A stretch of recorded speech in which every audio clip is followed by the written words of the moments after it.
There are a couple of key messages that came out of today and how businesses and leaders can prepare for those. Firstly, of course, was the impact of AI, technology and automation on the way that we will work in the future. And the key idea and message that came out was that we need to educate ourselves on it. We can't ignore it, and we've got to have the growth mindset to continually learn. AI and automation are really starting to help small firms compete with big businesses. Firstly, they're providing tools that let us have the kind of marketing power that normally only big businesses can afford. Secondly, it's letting us tap into the knowledge of other businesses. So rather than having to provide all the expertise that goes into an AI system, we're now seeing tools come to market for things like planning and HR, where we can tap into their knowledge but use the service at a fraction of the cost.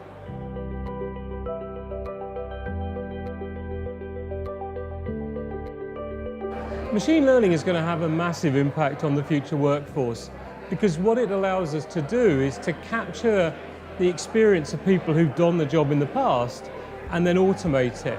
So what that means is we can free up people from more routine roles to focus on the more interesting tasks, which are problem solving, creating new products and services, exploring new markets and serving customers better.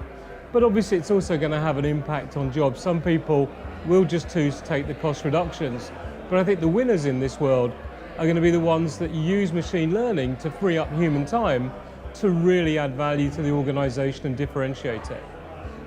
So I think the businesses that win in the next 10 years will harness the best that digital and automation has to offer and the best of humanisation and a great people experience, and we'll get customer experience at the same time.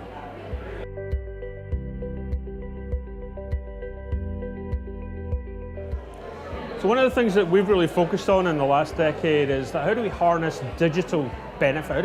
How do we scale digitally by connecting different stakeholders together?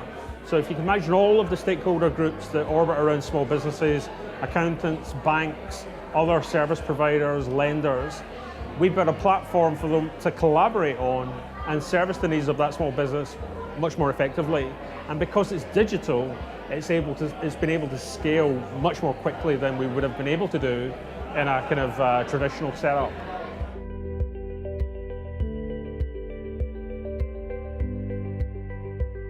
All of our team work remotely. We probably come together once or twice a week, and never everybody together, or sort of seldom everybody together. And I think more and more businesses are heading in that direction. If you've got, we use Slack, for example, for chat, but we use Skype for kind of stand-ups and kind of team sessions. It means if you're running through repetitive stuff like inductions, where typically the MD or CEO is wheeled out, one of the directors talk about the vision and values, why would you do that when you can record it, get it the best version possible, and surface that through something that they can watch even before they join the business? Then you can actually wheel out a director to do a Q&A session, which is far more valuable and less like just standing in front of, listening to somebody broadcast. They can actually have a Q&A session. So there are lots of things that make it easier, whether it's remote workers or not, to capture the essence or the DNA of, the vision, values, or just how you do stuff. You can focus much more on creative thinking and problem solving and stuff like that, and not make it just, the management team telling everybody what they think the future of the business is, when probably, again, the people on the front line have got a better idea of that anyway.